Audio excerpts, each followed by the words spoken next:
There we go. Hey, crypto heads. Forgot to take that damn picture off again. Hey, crypto heads. It's the Goose with the Cryptic Paranormal Show.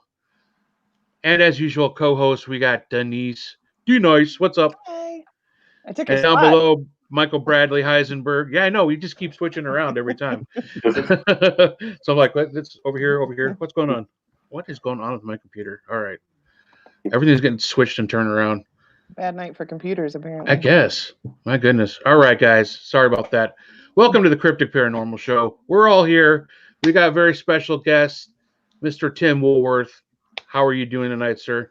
Oh, very well and feeling very special. Thank you. Oh, very special. Yeah, you're on the Cryptic Paranormal guest. Show. Yeah. Right? We only have special guests here. Yeah. You know you've hit it big time when you're on the Cryptic Paranormal Show. You hit something. That intro is like a Hollywood intro, man. You guys nailed it. That's pretty cool. We get some things right, I guess. But already got a bunch of people chiming in. Hello, everybody. Real quick. Hey, Cindy. Hey, Holly. Hey, Lacey. Hey, Eddie. Hey, Michelle is always like the first one on here. Yes, she's on. Hello, Michelle. Oh, yeah. So thank you guys all for watching tonight. It's going to be an interesting show. Tim is very knowledgeable in certain things, especially in the paranormal field. But first, Tim, why don't you give us a little bit of your background? Like, what's your origin story? How did you get started in this weird, spooky stuff? Well, Satan knocked up my mother, and I came out of the womb 666 days later. So I've been there since birth. In all seriousness, I've had a love of it since childhood, and I know everybody says that, but my way of getting into it's a little different. My mother's like this uber Christian. I mean, just Bible, Baptist, just brimstone and fire. Oh, wow. So she always wanted to find a way to protect herself against the dark forces in the world. So to do that, she would buy books from people like the Warrens and Barry Taff, and we had Fate magazine in the bathroom reading material. She wanted to make sure that she could protect herself when these things came into her life if they ever did. So I'm like in 5th grade sitting there reading old scryings of witchcraft and cauldrons. Wow. I read Jacques Vallée's Dimensions when I was in 7th grade. So it just interested me from early on, and it grabbed onto me and never let go. That's awesome. I mean, that's kind of like probably the opposite effect that your mom wanted to introduce, right? At every holiday gathering, she makes sure to tell me that everything that I'm doing is with demons. So that'd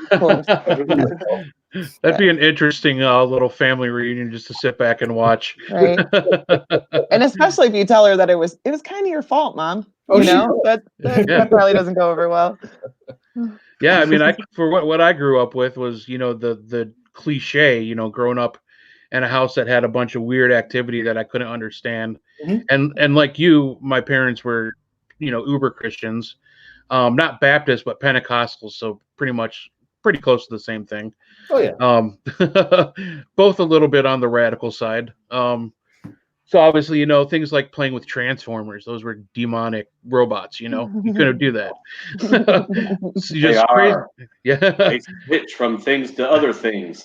Right. I'll never forget the trauma I suffered at like 14 years old when I came home from school and she had all of my metal CDs sitting on the coffee table and she was reading all the liner notes. And she threw them all away. That is so funny. Oh, no. I did get her to save Ministry's Psalm 69 because there were no lyrics in there, and I convinced her it was a religious album. That is freaking hilarious, man. I actually have a paranormal story like that. My mom did the same thing. She wanted to be mad at me for something and she couldn't find anything. There was no like drugs hidden in my room, whatever. So she starts looking through all of my she starts looking through all of my CDs and reading all of the lyrics in the booklets, and she starts getting pissed off and she goes to break them Like she was going to just break all of my CDs. And none of them were in the cases. I did not move them. None of them were in the cases. Nice. And I found them in plain sight like a week later. They were just sitting on my nightstand. Thank the metal guy. I had spirits in my house that used to look out for me all the time. Like if I was missing something, I'd just leave my room for like an hour and I'd come back and it'd be sitting on my bed or something like that. But they really saved me probably at least $400 that day because she was going to break all of them. And I was very good about keeping them in the case all the time. I'm one of those, you know, it's going to get scratched. You seem like one of those.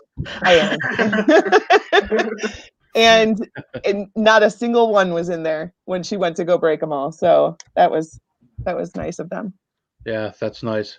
Yeah, I was kind of in the same boat. I mean, I had to like be very wary of like what I could listen to, and like by the time I was driving, that's where all my CDs ended up. Yeah. You know, hidden under my seat. You know, my Metallica collection, my box set, you know, was tucked underneath the seat of the minivan that I had to drive. Was it a wood pan? Yeah, right. I have none of that. I have no religious stories of hiding and people breaking stuff. Yeah. My parents, they were like laid back. They didn't care. I mean, my dad was in a band, so he had all the music anyways. Nice. Yeah. Well, see, much later on, though, like after I grew up and like was an adult, something happened within the church. There was some, you know, drama, disarray. A lot of people left, and my parents just stopped going to church. It's just weird. It's like full-on crazy Christian, holy rollers, and then we don't talk about church. Wow. It was just like complete 180, and I'm like, it was weird. But then I started like really getting to know and like learn about my parents, and like my mom was supposed to go to Woodstock, but she got caught when, you know, right before she was about to leave. Nice. You know, it's just stories like that, listening to Janis Joplin and stealing beer from the bar with their friends all the time because they put like they'd drink like half the bottles that they would throw out, but they would be in the back and they'd just go back there and chug it. I'm like, you know, oh, that's, you know, those coal miners, I don't know what kind of backwash they got going on. But, you know, just stuff like That's that. paranormal right there. Yeah. Right. Yeah. And then, you know, when she found out about the paranormal thing, she was unbelievably understandable and said she had many experiences herself growing up with different things. And, you know, I don't know. We came together right before the end. Yeah. And, you know, she was,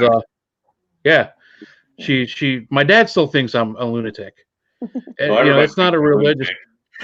We didn't say anything about that.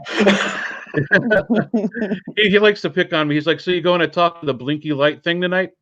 Oh my God, stop. Yes, he always sees us, you know, messing with the EMF detectors and the EDI devices, but you know, it's all good fun. My dad just stopped asking questions about what I do in my free time. Yeah. But now he's saying, like, oh, yeah, I'm going to go along with you sometime. You know, we're going to check this out. I'm like, oh, great. Yeah, I'm going to have to like deal with him, but it'd be interesting. I'll take him. We'll take him to Madison or something first time out. For sure. See how he does. But Tim, you told us how did you start? Like, what got you into like actively investigating? Well, my first experience was when I was dabbling with Wicca back around the turn of the century. I feel so old saying that. But, I had friends who wanted me to do a house cleansing.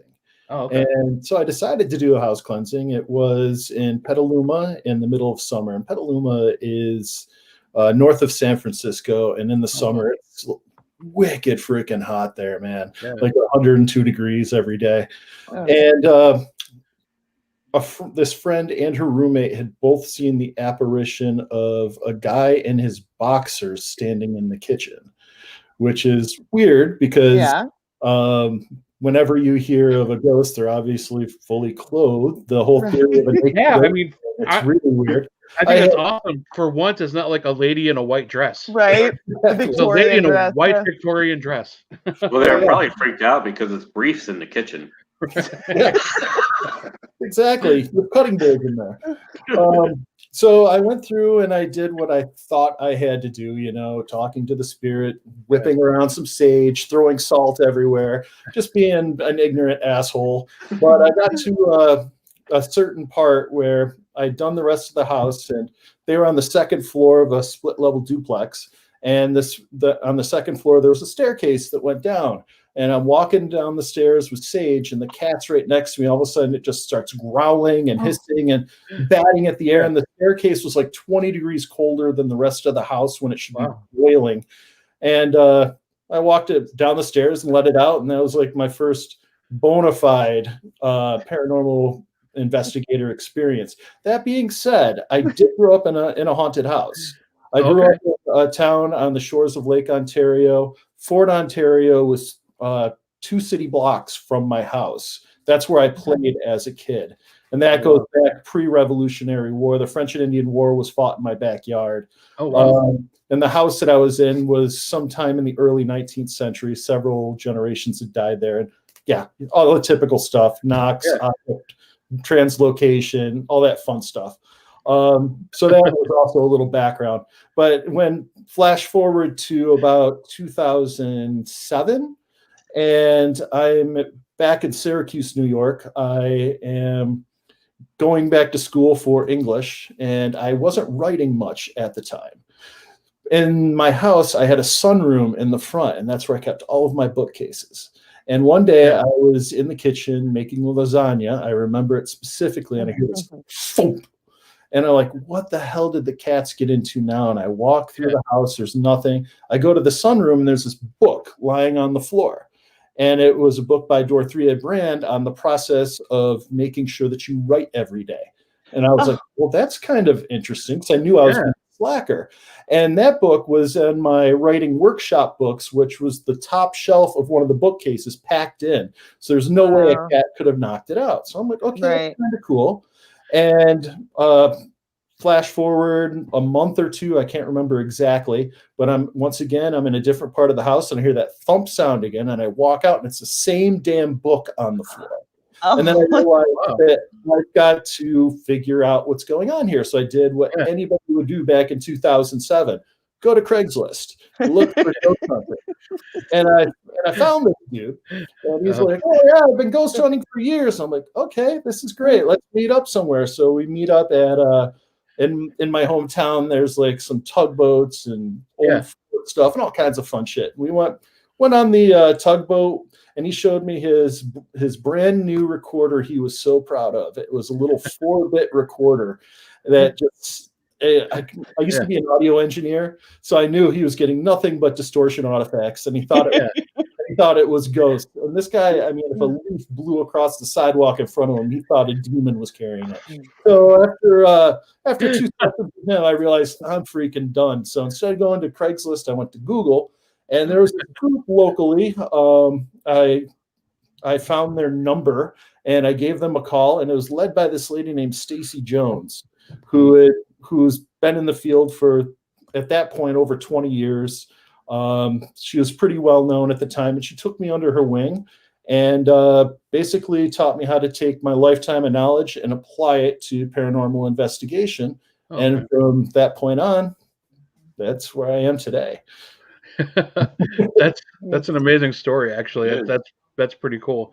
You seem like you're kind of a bit of a world traveler there. San Francisco, Ontario, Syracuse. Now you're in the Michigan area.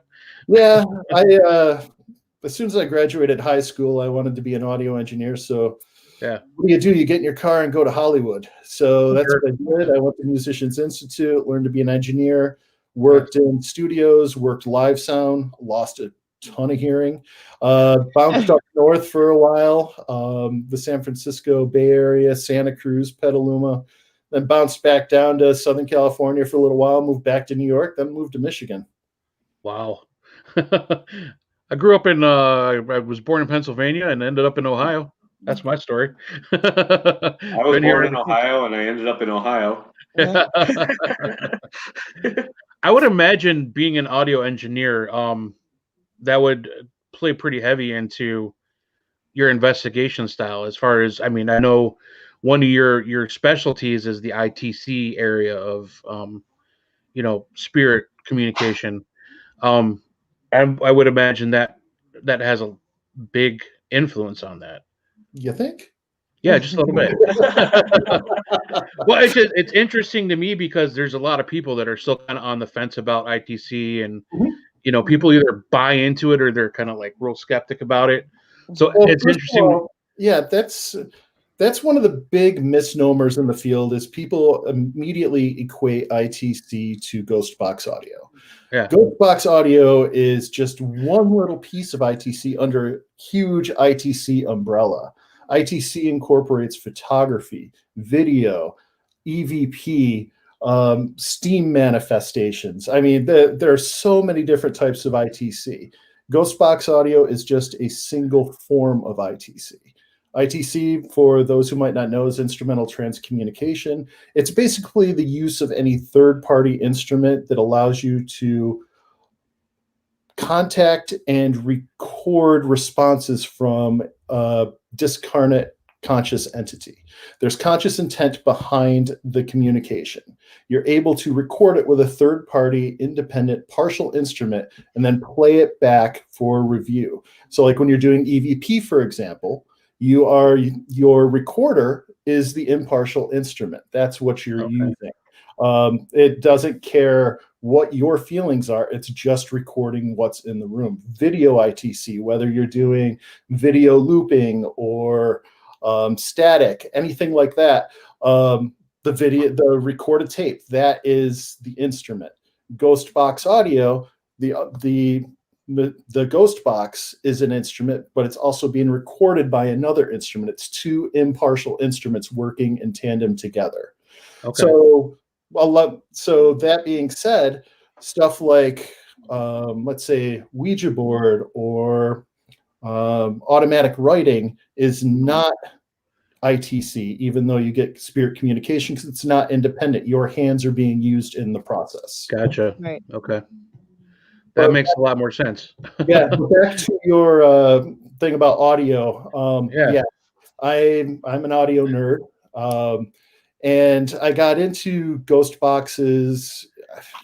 I had been with that group maybe 3 months, and they did a lot of time at Rolling Hills Asylum. It was an hour and a half away, so that's where I cut my teeth. I went there dozens of times. And there used to be this room there called the Christmas Room, which is, as far as I know, no longer accessible due to black mold. Oh, no. And while we're in that room, this lady breaks out this little gray Radio Shack radio. And this was in the winter of 2008. And turns it on, and I have my recorder running, and I'm just hearing this garbage going on. I'm like, what the hell are they listening to?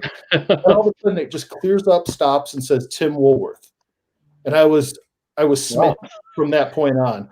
And I went out, I hacked one right away. Within a year, I had met Frank Sumption. I'd met Chris. I had conversations with these people. It was just, within a year, I had a Frank's box in my hands. Wow. I had mini boxes. I had Joe's boxes. All these things just found their way to me. And by March of 2010, ITC Voices was online. Nice. Frank Sumption was an amazing guy. I was friends with him on Facebook. I unfortunately never met him face to face, but he was definitely an awesome resource to talk to, and just a nice guy. I mean, it depended on whether he was in one of his. Tirades quite frequently. But he taught me one of the most valuable lessons ever, which was just shut the F up and listen. Because a lot of people, they sit there and they just talk and talk and talk. And the consciousness that's communicating with us can't get a word in edgewise. Right. And we talk over it, which sometimes can lead to transform communication where your voice is actually utilized to create a new message, but that's a different follow. Different rabbit hole.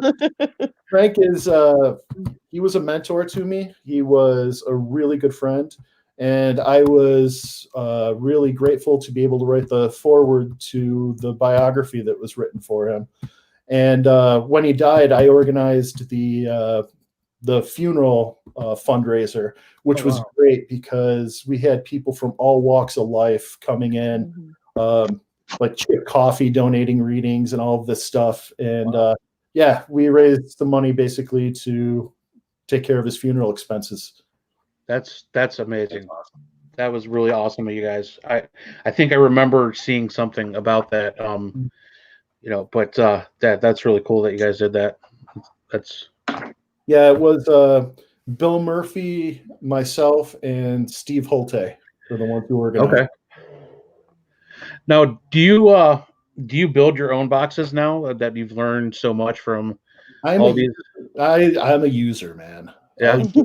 Death, but I solder like a gorilla with 2 left hands. I am not good at building. I am the same way. I had a cabinet, a friend of ours, Jeff Fent. He's an amazing builder. He built a box for me though. I had this. He built the cabinet for it, and I had it for about 5 or 6 years before I attempted myself to put something together. That didn't happen. I'm certainly not an audio engineer or an electrical engineer or anything like that. But he put something together for me, and I understand where you're coming from on that. Just here, I'll buy all the stuff. You just tell me what you need. I'll put it in front of you. You do your magic, and I will happily receive the gift and do some amazing work with it. It is amazing. So what I did with Ghostbox ITC is I was basically the first person to categorize different types of communication. I posited theory that a lot of people are using in the field. I came up with methodologies for crossing over using techs on the other side. I started to formulate theories on tech.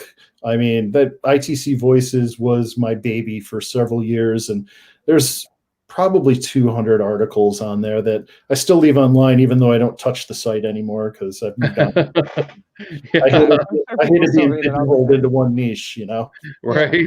But the ITC is that ITC Voices, that still is accessible online, correct? Oh yeah, it's still up and running. Okay.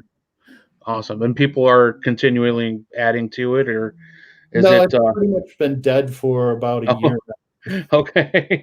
All right. Well, it's still a great resource for people to check out. It's not like that expires, Yeah. It's still good information.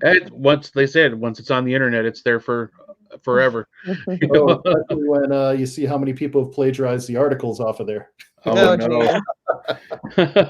All right. So if I need material, that's where I need to go to. Nice, Mike. Real nice.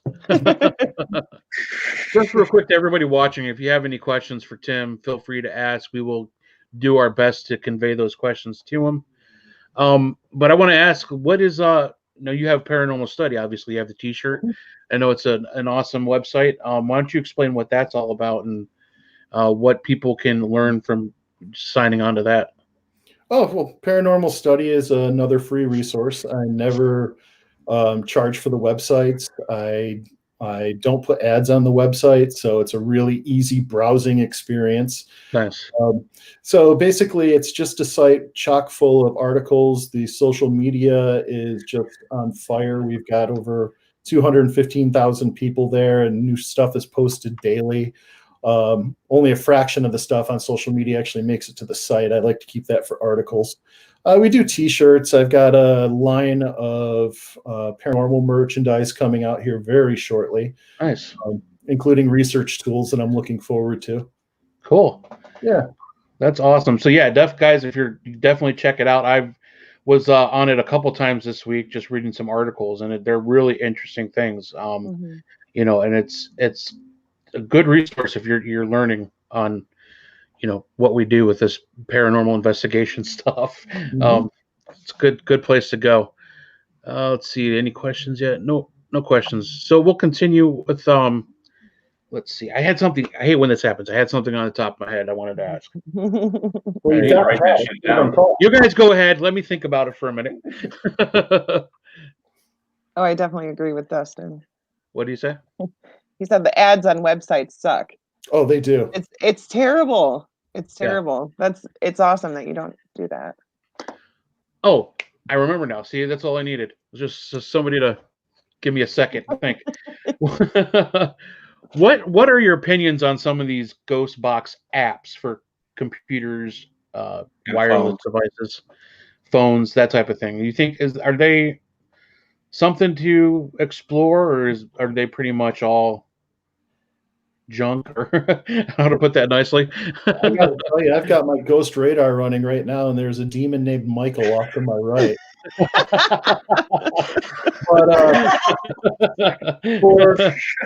for Ghost Box apps, or ITC apps, pardon me, you've got to really be careful. There's a glut of apps out there that basically are all the same code with different sound banks and different skins on it. So if you look at an app producer and he's put out, 15 apps, they're all the same thing. Right. Now, what you're looking for with an app is true randomization of micro audio files. With randomization, it's the same kind of thing that you get with, let's say, EVP. EVP, the dominant theory is that it transforms background noise, whether it be a breath, whether it be a thump, whether it be a creak. Like if you're ever examining EVP in your wavelengths, and if you see like a little pop, chances are you're going to get a Class C EVP after that. Or a Class A EVP typically happens when there's ambient noise going around. What it does is it uses the environment, and through a process called stochastic resonance, waves carry and amplify, and through some mechanism they are transmogrified into digital bits that we can listen to. We don't understand that mechanism yet. So with applications, we want the same thing. We want some form of noise, and we want complete and total randomization. The first app that was ever done was actually software, and it was by a man named Stefan Bayan, who was one of the chairs of the German VTF, which is the oldest EVP association in the world. And it was an app called EVP Maker. What you were allowed to do with EVP Maker, came out in 98, 99, 2000, something like that. You could load up an audio file, select how many milliseconds that each segment would be, and then it would basically chop it up into those milliseconds and spit it out randomly. So you could type your question, or you could ask your question and record the results. And people got progressively better results as they used it. And that's one of the interesting things when we're getting into the digital age. The more that we use these devices, the better the communication becomes. Now, I've been beta tester for software. I've used copious amounts of apps. And what I've found is whenever you provide dedication and a means for spirit communication, spirit's going to find a way. That seems to be the general truth. Now, some apps that I've used, or software, use entire sentences or words. And one of the apps that I beta tested, I caught a Hellraiser clip in there, and I was like, what the hell, pun intended, is this? And I backed out from supporting it. And that's one of the things you've really got to watch out for. So the best apps out there are the ones that you can load your own sound files into, or have tens of thousands of micro audio files. So I look at people like Keith Weldon with Spiritus. That's a great app. EchoVox is an app that's been dominant since day one. And the apps by Martin Belfry, Extreme Senses, like Phasmabox on Windows, absolutely stunning. That's about all I use. They're the only ones that I trust. Yeah, we use Phasmabox quite a bit, and I know Denise, you use that quite a bit at Madison. Yeah, we do. Especially. I mean, there's a lot of times where it seems like it doesn't make sense, but at the same time, we've been using it for the whole time I've been there, 2.5 years now, and there's been times where we've tested it, because there's always the theory that it's like an algorithm or something. You say what's your name, and it just throws out a name. So we actually took pictures and held them up and said, what is this? And it was an apple, and then apple would come across. Like, there's no way that a computer, a tablet would pick that up. Like, we keep them on airplane mode, like there's. Well, I mean, even if that would be advanced AI to take a right. And it's not going to be $20 on a download. Yeah, I mean, we've tried a lot of other ones, but we like that one a lot. A lot of people chime in and say they love the Phasmabox app.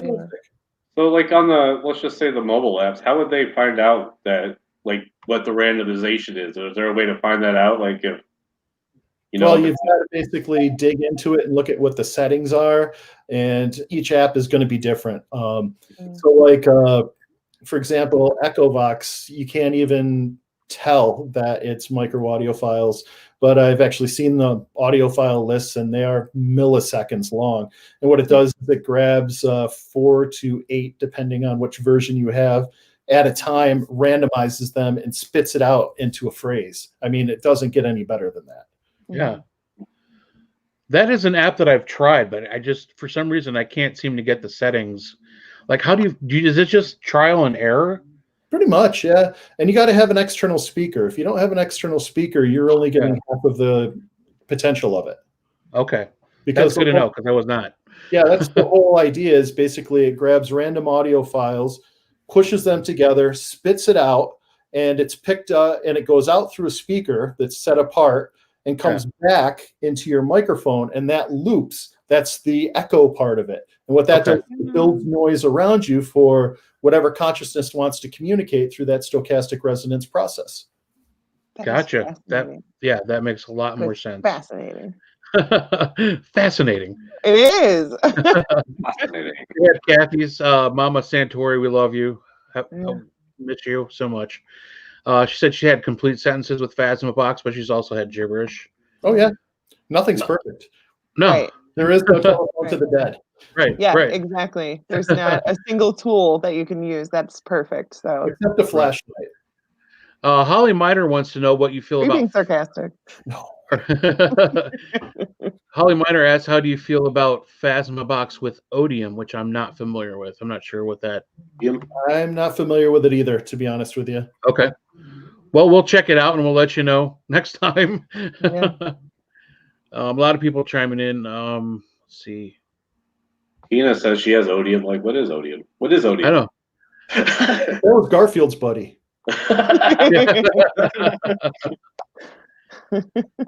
So what I guess one of my biggest problems when I'm using these apps or a spirit box or any kind of ghost box device is weeding out where the message is, like trying to figure out what words coming through are meaningful. Because I'm like you said, I listen. I don't ask a lot of questions.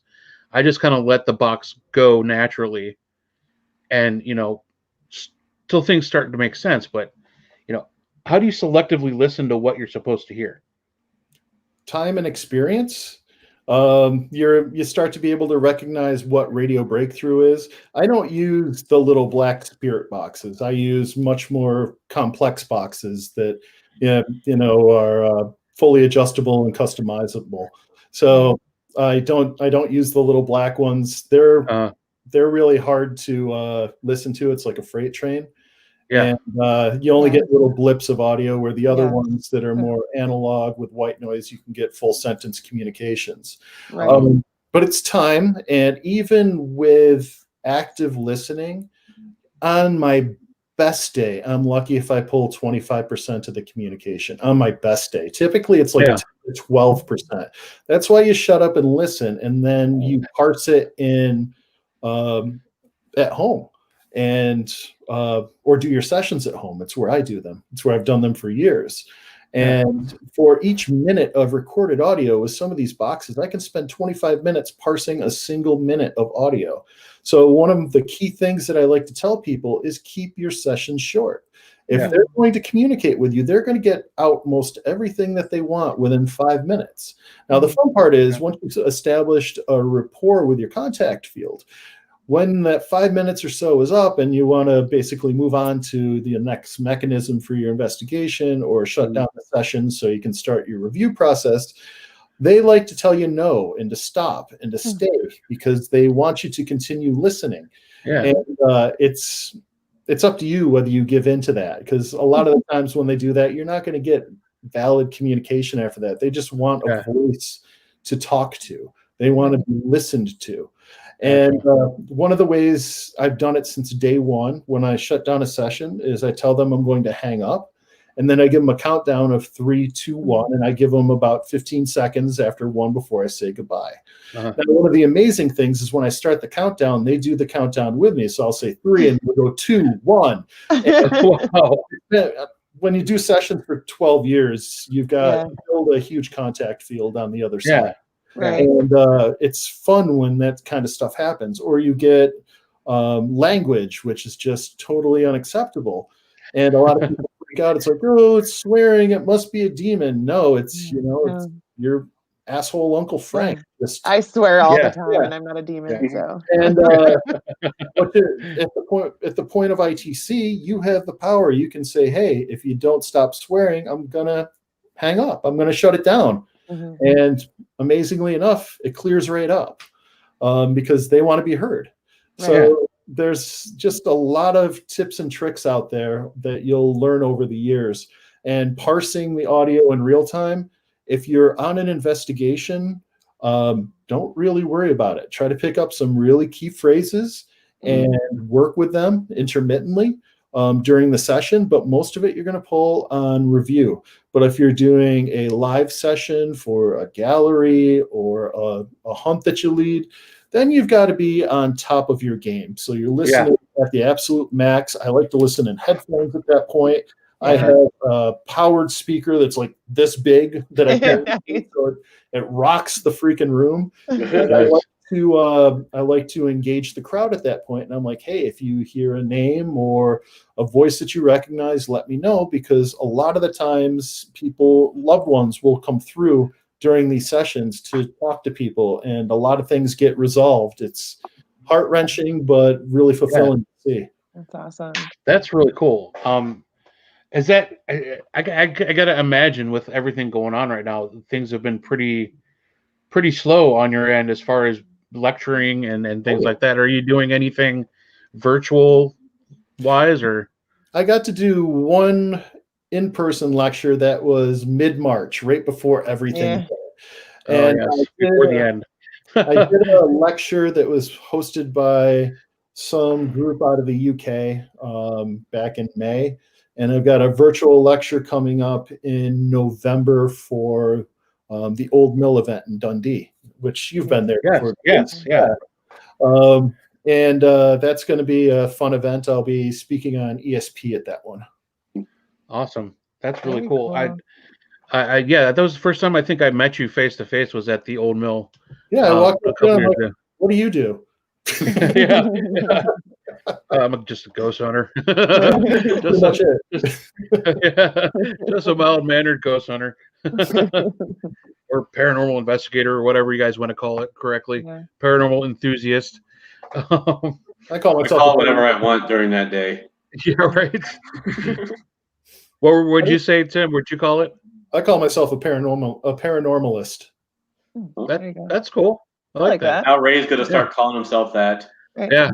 Hi, I'm a paranormal. I'm the Goose Paranormalist. I can't say it real great, but that's what I am. You're a goose animalist.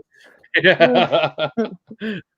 I wanted to actually go back. We were talking when you were first kind of giving us a description of what ITC is. You said something about steam work, or I can't remember what the phrasing was. What exactly is it? I wanted to ask about that. That's something. IFRES out of France. They have developed infestations in the steam out on video. That shit is crazy. Go look it up. Really? We tried it at the seminary with a spritz bottle and a flashlight. It doesn't work the same, but it's the same theory. But it's incredible. You will see a perfect face, a perfect body. It's really cool. Now I'm kind of awestruck. That sounds pretty interesting. I've never heard of such a thing, honestly. Have you ever looked at water bowl scrying, for example? No, I've heard of it. I have not. Not into scrying. I haven't heard about it. Well, basically, you take a water bowl of any type. It can be any vessel. You shine a light on it. You put a camera on it, and you agitate it with your hand or something else. There was a very famous scryer you may have heard of by the name of Nostradamus. He saw visions in a fishbowl of water. And these days, what people can do with digital communication, with digital means, is film the scrying sessions, and you can see fully formed faces showing, images of otherworldly creatures, aliens. I did a whole lecture on aliens that have come through on ITC, and a lot of it came through video ITC and water bowl scrying. Wow. Really? Yeah. Wow. What about with the steam? I don't recall one coming through Steam, but I don't know if I tried any of those or not. Yeah. Yeah, I don't know. I don't know if I could handle the scrying.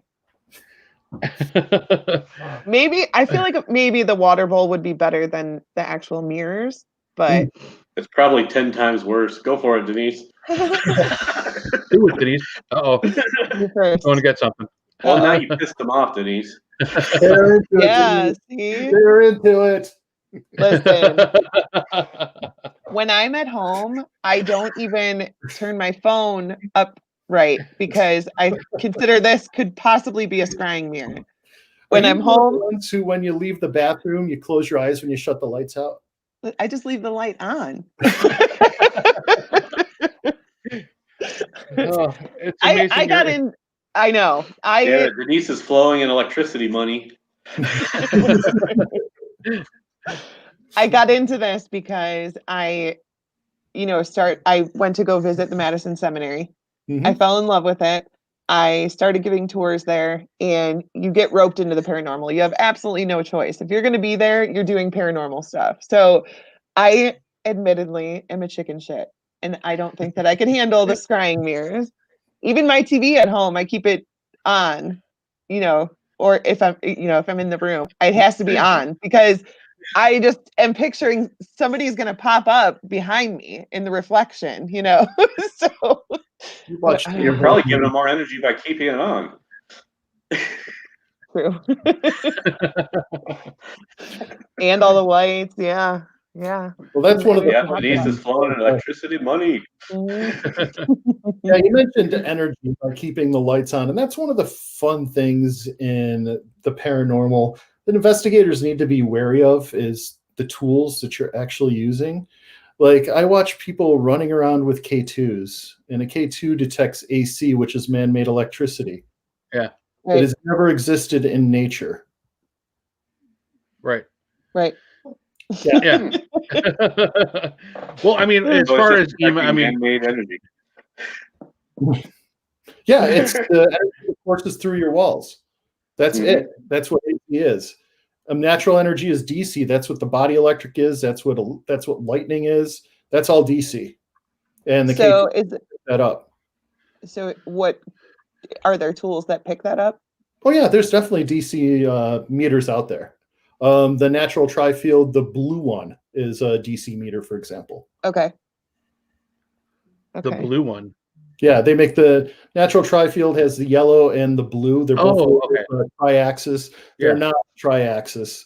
They're actually two-axis. And one of my favorite things is when I used to watch ghost shows, I'd watch people holding on to them looking for a ghost, and they don't realize that when they're holding a blue one in their hand and it's detecting the natural energy and it's on a plane that goes like this and it's reading you or right. That's really cracked me up. So the proper way would be to set it somewhere, yes, and keep distance from it. Correct, and don't set it on electricity if you're going to be anywhere near it because it'll detect your body electric and go off. Oh wow, okay. So usually magnetism or a combination thereof is what you want to use as a setting. See, Kathy said she found out that the Mel meter picks up Wi-Fi on an investigation. Yeah, that's one of the big things in paranormal tools, as you said. Blinky boxes. People will sell you anything that has lights, beeps, and is typically packaged in a black box. Throw it on a television. Pay to throw it on a television show, and next thing you know, everybody buys it. It's a very vicious thing out there. I have cases of gear that I don't use anymore. I just use it for public things, and I give it to people like, "Hey, go have fun." But yeah, as it boils down over the years, I trust EVP. I trust my senses. Yeah, I trust the pen and paper. I use Echovox and ghost boxes. That's basically it. I'll keep like a millimeter on me or a K2 just to do quick sweeps if I'm on an investigation looking for potential hotspots. That's basically it. Gotcha. Yeah, I've seen that the millimeter go off in Wi-Fi when we did that Kent paranormal thing. Trent and I were walking around on the tour, and we went. Somebody was like, "This house is so haunted." They brought us through it, and like he had a restaurant-sized refrigerator, like clear door. The house was covered in Wi-Fi. You know, like the wire, you could see them. Right. And like my millimeter's going off, and we were like following the Wi-Fi, like all the wires. Yeah. Yeah, I mean, the first time. Go ahead. The REM pod, that goes off when you press your walkie-talkie button. I learned that on an investigation. A team had one. It also detects static electricity, so make sure you're walking across a carpet in the middle of winter, and you'll be good. All kinds of ghosts coming to talk. So, can you tell me? Sorry, Goose. No, I was the Ovulus. Yes, like the little one that like spits out the words every once in a while. I'm familiar. It's been very hit or miss. I mean, I've been at locations like, naval museums, and it'll say ship and captain, and that's great. But then it'll also say cupcake and banshee. So you never quite know what you're going to get.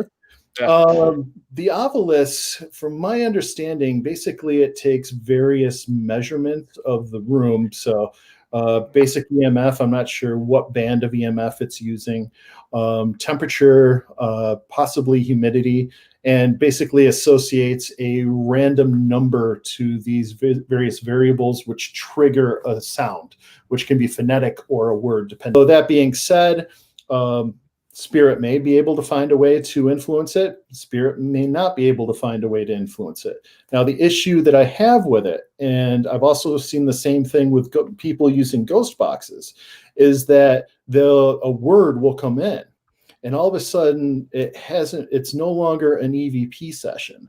It's a session trying to ask questions about that word, not the environment that you're in. And that leads people down a path that has nothing to do with investigation.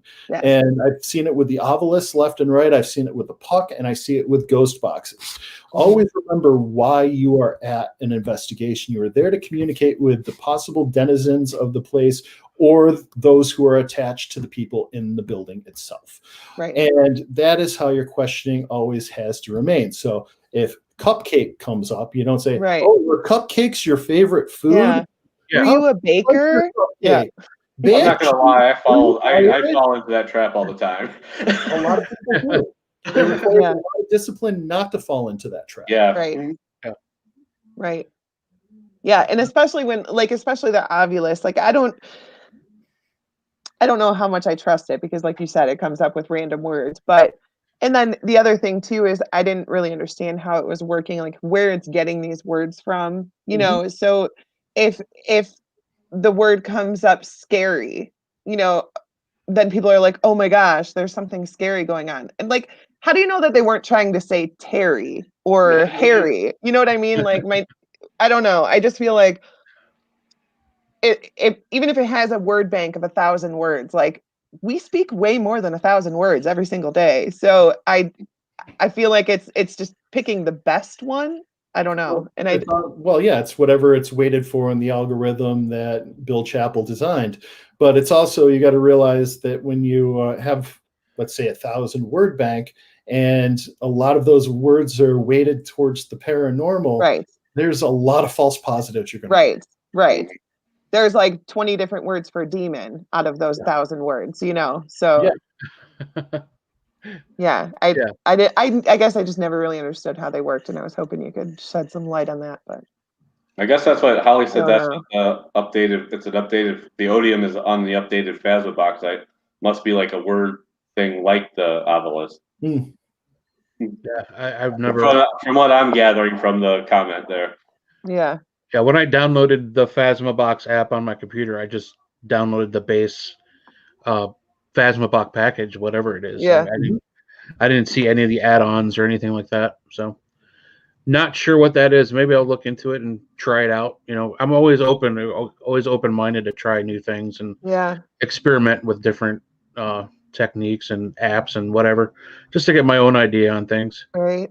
In the equipment, it's always fascinating to see what people come up with, like all I mean, I haven't been doing this long, obviously, but even since I started, there's so many new things that people way smarter than me have come up with. And I think it's fun to test them out. And, the only way any form of breakthrough can potentially happen is through new designed equipment. Exactly. Some of it works, and some of it's just a cash grab. You just never know. Right. Yeah. When you're using what's your go-to like EVP recorder? Is there a certain device that you use, or you have various devices for various reasons, or? I've got 3 different devices. All of them are wave form. You always, if you can afford it, and wave is pretty cheap these days, get a wave recorder. It's at the very minimum CD quality. That's the base standard. I believe it's Tascam or Olympus or something like that say that PCM is wave. It's not. It's a compressed wave. So you want a WAV file, and they're cheap enough these days that you should be able to get one. You want a good recorder that has a decent microphone on it. You want to look at the roll-off. Now, when you're looking at the specs online, there is basically from 20 hertz to 20,000 hertz. That's our range of hearing. So what happens with a lot of these cheaper recorders is you get below 80 hertz and it just drops off. So you're missing all those low bass frequencies. They're just physically not recorded. And over 12,000, the same thing happens. It just drops right off. Some of the cheaper ones are even worse. It goes from like 120 to 8,000 hertz, and that's all you get out of the entire spectrum we can listen to. That being said, I use a Roland recorder primarily that is, it's the R something. I don't remember off the top of my head. It was primarily used for field audio for movies. Okay. It has 6 different inputs, 2 microphone inputs in it, so I can record multiple tracks at the same time. That's cool. Gotcha. Pretty cool. Interesting. I'm going to look into that. I have the older, cheaper Olympus recorders. I've always kind of stuck with Olympus. Just I don't know, what I like. And we've caught some interesting things. We've had some good luck with them, but I'm always open-minded to different. I'm a tech geek. I don't understand most of it, but I like having the gear. If that makes sense. But yeah, there's actually an article on ITC Voices on recorders and explains all the little things that you're looking at, like sample rate, bit depth, all that stuff. So it's a whole primer if you're ever interested in reading it. Yeah, absolutely. I'll be checking that out for sure. Because I don't think I'd understand it. I'm like, it records noises, right? I'm like, I found mine for $10 at a yard sale. That being said, you never know, Denise. That could be the one. I know. You don't even know. I mean, I've heard EVPs on all walks of recorders, right. But the only thing you've got to worry about is basically you're dealing with fragmented audio with these cheaper recorders, and you get audio artifacts as a result. There's bigger gaps that have to be filled by the recorder, and the cheaper the recorder, the bigger those gaps are. So if you ever have to do anything in trying to decide what's in the clip, like slowing it down or speeding it up, if you slow down a cheap recorder, all of a sudden you get garbled garbage. And it's basically what you put into it, you're going to get out of it. Also, if you get a higher end recorder, some of them have noise roll-offs, which get rid of ambient noise. You want to disable that function. Okay, because you do want the ambient noise. Absolutely. Yeah. Would that be like for the Zooms and everything? Yeah, Zoom has a roll-off, I believe. Okay. I don't have a Zoom, but a buddy does, and I think I saw that setting on there if I remember correctly. Okay, so you want to take off that roll-off? Yes. Okay. We use when we ever use the Zoom, it's basically like a control. We have our recorders, and then the Zoom picks up anything that might be outside noise or something like that. Oh. Yeah, and what's a fascinating thing is you can lay down 4 different recorders next to each other, and only one of them will pick up an EVP. Yeah. And that has just absolutely stunned me. I don't have a response as to why that happens. Yeah. If you look at the work of Alexander McRae, long back when he was doing just straight audio, he did EVP experimentation with analog recorders. In England, he put them in an original Faraday cage, either on Cambridge or Oxford. I can't remember which one had it. And he removed the recording mechanism from the tape. So it was just the tape in there, and he still got EVP imprint on the tape. Wow. Oh, wow. That's interesting. That's paranormal. Yeah. Tina's asking a question here. Opinion on recorder apps on phones. I have one on my Android and I love it. Yeah, if you've got one, use it. I mean, if it's the only thing you have available, use it by all means. But realize that recording audio is not a phone specialty. You're not going to get the best recording, but in a pinch, use it. Absolutely. Yep. You heard it here first, Tina. Yeah, in a pinch. In a pinch, use it. Yeah. Yeah. Well, we tried using the audio on mine, and we tried the text to speech or something. See if it would pick up anything. It hasn't yet, but we keep trying it every once in a while. That's interesting. Yeah, I think it'd be cool. But, yeah. If my phone just started typing things to me, I don't know. I don't know if I would think it was cool at the time, but there's actually a device being developed right now at, God, I can never remember if it's the University of Arizona or Arizona State. There's a doctor there who is the chair of the psychology department, and he's been working on something called the Soul Phone for quite some time. And apparently it's an application for your phone that right now, according to the email blasts that keep getting sent out by his yes man, they can basically say yes or no on a phone, which is something they basically light up a light for questions, which is nowhere near what ITC's already accomplished. But what they envision right now is actual writing phone calls from the other side, which are storied. They have happened. They're trying to develop a mechanism to make them more permanent. And my favorite one was manifestations of spirit on stage to actually give lectures and things like that, so you could ask them questions. So they envision that within the next 3 to 4 decades. That's pretty. That's interesting. Yeah. Wow. All right. I think Tina has another question. Like, why would I lose EVPs? Okay. I'm guessing, Tina, that means that you've had them, and then I remember she said the story that she had an amazing EVP. Because when she was at Fairfield, they had, I want to say it was all one session, and they replayed it back while they were there, and it was amazing. And just that, like 10 to 12 seconds, got erased somehow off of her recording. Okay. The most obvious one I would lead to is user error. You set 2 marks and maybe hit record. That's a possibility. Not saying that happened. Could be a time slip. You could be in a different dimension now where it's a different recording entirely.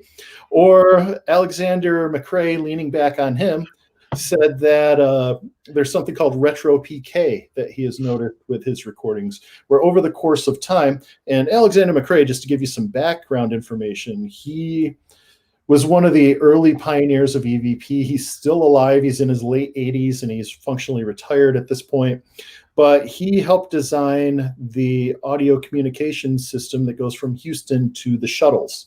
He was one of the guys who designed that. So he knows audio backwards and forwards. Yeah, I would say. And what he has noticed is retro PK, where well-documented EVPs will change over time. Wow. Yes. And Tina's nerding out. She's like, yes, way cool. Yes. Exclamation point, exclamation point. You got to say it like it's written, Ray. Yes. That's your best guess? I got people upstairs. That wasn't a 3 exclamation point yes by any means. I know. I failed. Sorry, Tina. We'll have to have you come in onto the show one time and give us your best yes. Right. Brian asks, where do I get a paranormal study shirt? Oh, from paranormalstudy.com, of course. Oh my gosh, imagine that, Brian. So this Brian. shirt's just a basic logo, and on the back I have a list of different topics like cryptids, UFOs, abductions, possessions, cool stuff. I've got a new shirt that's I should be picking it up late next week, actually, new design. So I'm looking forward to that as well. Awesome. So I'm assuming you delve into other areas of paranormal, not just the ghost hunting or. Good God, man. Have you seen my social media? It's a radio show. I'm just trying to pretend like I'm asking questions I don't know the answer. Yeah, that's my job. I really don't know the answer to any of this. All right, you just go take over the interview, man. I'm fascinated with all paranormal topics, and I'm a podcast junkie. That's what I read in my leisure. I delve into all different things. Nice. What's your favorite one to talk about? ITC, obviously. But, I love EVP. I love ESP and psychotronics. Love ufology. I mean, it's all over the map for me. Nice. Yeah.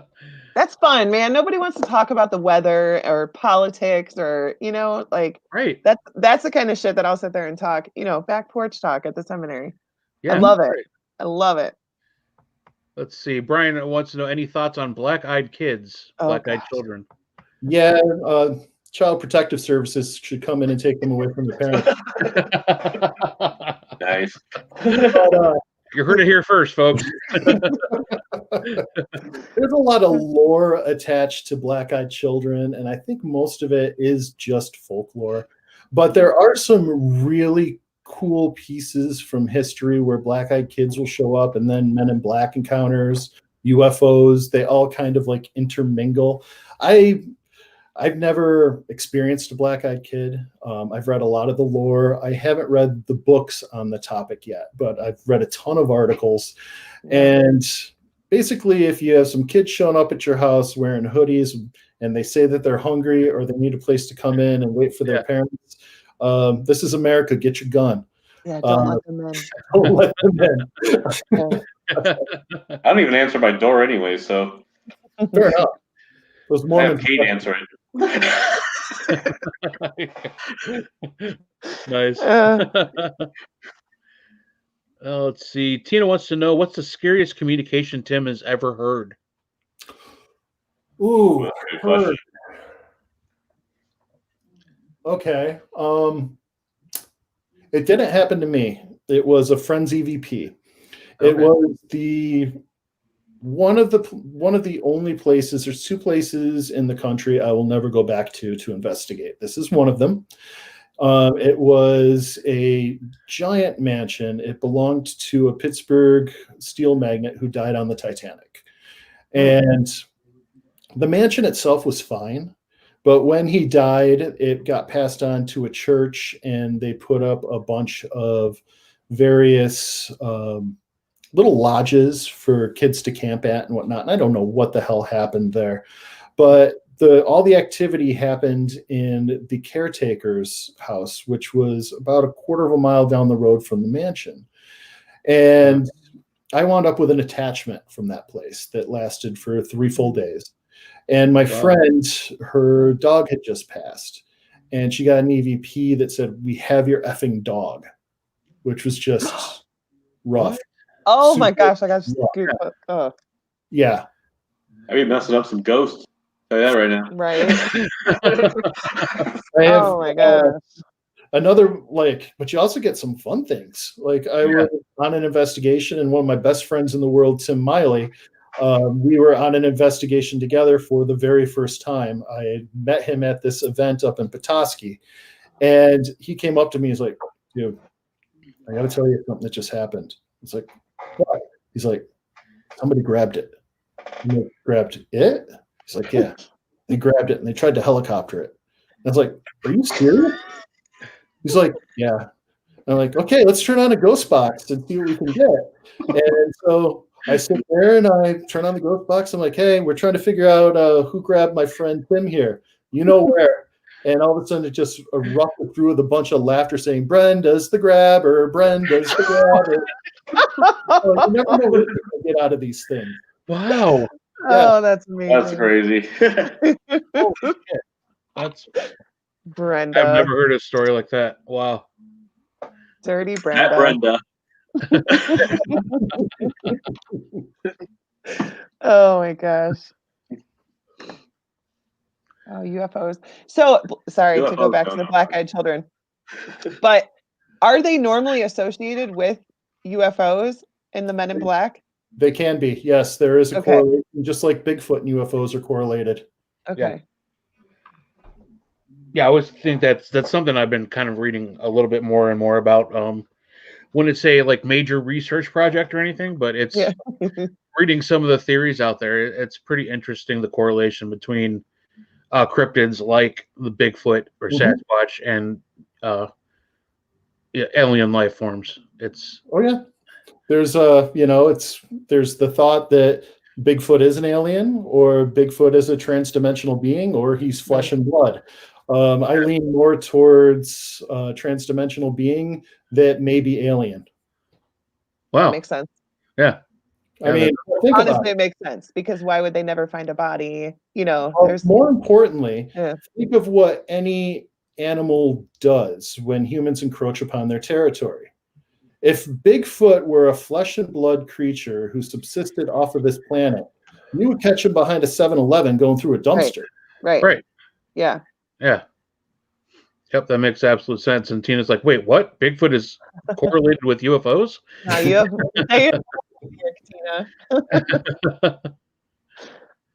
Stick around, kid. You'll learn things. That's why I'm on the show. Yeah. It's like Zoom meetings, schooling. This is what Ray makes me do to learn stuff, so I'm not like a total asshole on investigations. All right, are you taking notes, Heisenberg? I am. Yeah. Brian Baum asks, any thought on the Kentucky Goblins? Hopkinsville is a fun case just because of the family testimony and the police. Something happened. We don't know what happened. And, there's people who are claiming that there are still goblins there. We don't know. But what we do know is, if you're down in Kentucky, those cave systems go, Jesus, you can go halfway across the United States in those caves. Yeah. We don't know if there's chud down there. We don't know if there's darrows. We have no idea what's living under the ground. Mole people. There's a lot of places that we've just never been to. Yeah, makes total sense. There could be something. They are in they're in the caves, I guess. Yeah. Let's see. Which one I just learned about was Pukwudgies. Yeah. That was fascinating to me. I don't know how I lived my whole life and never heard of them. Yeah, it's fascinating folklore. I know they're throughout New England and parts of New York. Fae folk of all types have been around since God knows when. I think it was Iceland back 5 years or so ago. They were making a new highway across the country, and there was a giant boulder in the middle of the road, and they didn't want to disrupt it because it was seen as a fae folk home. So they actually built the highway going around the boulder. I mean, that's oh my God, influences in other cultures. Wow. That's awesome. Holly says, so we got to tie Heisenberg up to a tree with mango. I love my mango. Why is everybody want to tie me up to a tree? I don't know. We had a Bigfoot hunter friend of ours on the show, and he was trying to entice Heisenberg into being tied to a tree as live bait. That's always fun. I mean, I guess, all for the advancement of science, I guess. I don't know. Right? It'll be fine. As long as I have my mango. I ain't sharing that with him. One of my favorite drinks in the world is a mango lassi, and I'm really surprised it has not taken off in the United States. Yeah. What is that? It's an Indian drink that's basically mango and yogurt. Oh, Oh my God. Tina was talking about that. Oh yeah. Yeah, she was. You do learn new things on the show. I see that on Mira Royal Detective. That's the second week we've heard about this, so I think it's probably time we try to try it out. We'll make them on the show and do a taste test. Speaking of drinks, there, Tim. Yeah. I hear you're a bit of a brewmaster. Well, I'm head brewer at 2 different breweries, yeah, so I know my way around beer a little bit. What are you drinking tonight, buddy? Oh, I'm drinking a juicy IPA that's 7.8%. It smells of mango and papaya and passion fruit with a little bit of orange. Now, is that one of your own special brews, or is that something else? Nice. Yeah, at any given point, I have 28 brews on tap. Nice. So how the hell did you get into that? Nice. Like, how do you have time for that? Got to make the money somehow because the paranormal hotel doesn't pay. Started as a home brewer, and I was doing a lot of home brewing. I joined a guild while I was working in website content management remotely, and then my job was outsourced to India. And I told my wife I want to pursue something in the brewing industry, and she said, "Well, I make enough money, go for it." So I went several years without making hardly anything. Then I wound up with a couple head brewer jobs, so life works out. Nice. Nice. That's pretty cool. Yeah, I need to try a couple of those brews, my friend. They sound delicious. Next time we're at, I'll bring you some. All right. I'm assuming they're like microbrews. They're not like something you could just go to their local grocery store and pick up. No, I don't can at either location at this point. They're basically tap rooms around southeastern Michigan. Gotcha. Very cool. What is the fruit of the week for Heisenberg? Cantaloupe. Cantaloupe. Because last week on the show, if you weren't here, Boss Lady Kate was cutting up some mango for you. You had to step out for a second so you can enjoy a couple juicy bites. It was hilarious. It was delicious too, I'll tell you that. Kate's cutting up my mango right now. You're an adult, Heisenberg. Cut up your own mango. I don't know how. I don't think she trusts him with knives. Probably. She's laughing at that, so I'm guessing that's right. Oh my goodness. Oh my gosh, too much fun. I only have practice knives. His little knife. A little butter knife.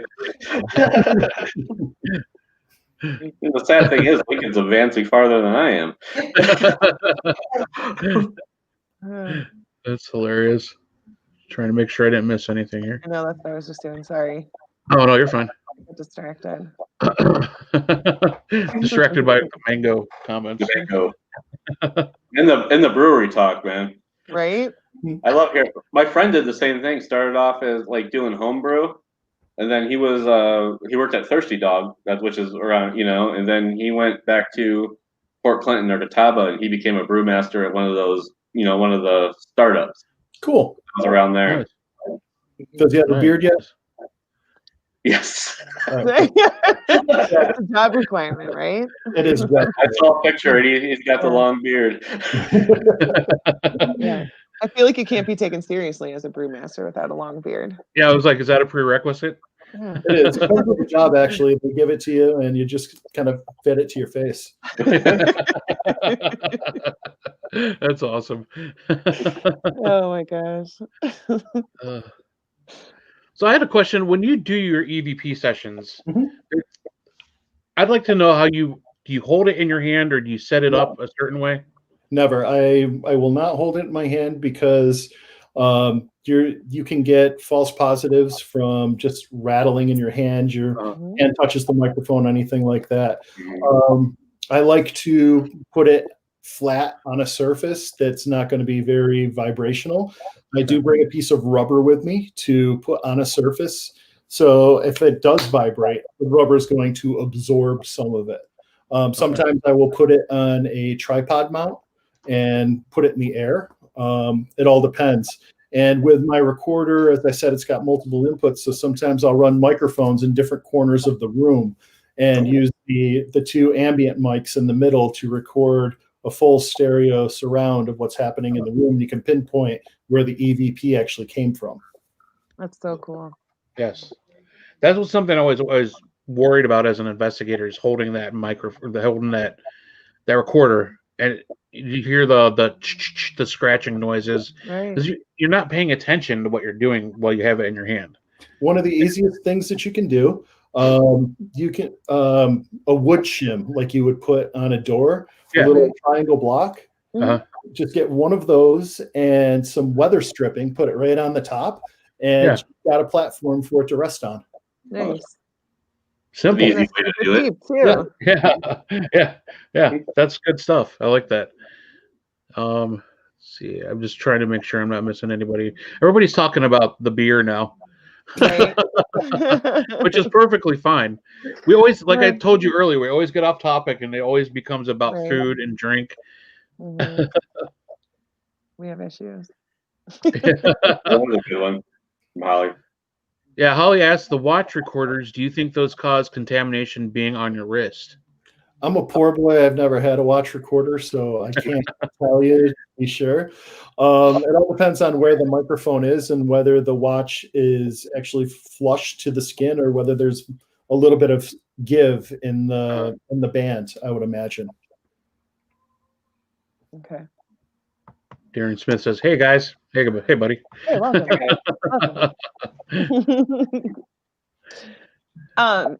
Like, wait, the watch, is it better to have it? I don't have one either. Is it better to have it right up against your skin or with a little bit of play? I would think it'd be better right up against your skin, so that way there'd be no vibration if it gets slapped around. Yeah, that would make sense. Did you have something to? Yeah, I wanted to ask. I saw on your website that you do like sessions with people with the boxes.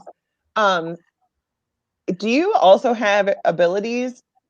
Like, I know you were talking about ESP and stuff like that. Like, okay, I was gonna ask you how you know that who it is. Well, I have often likened myself to an electronic medium. This particular form of communication found me, as I told you, where it called me out from day one.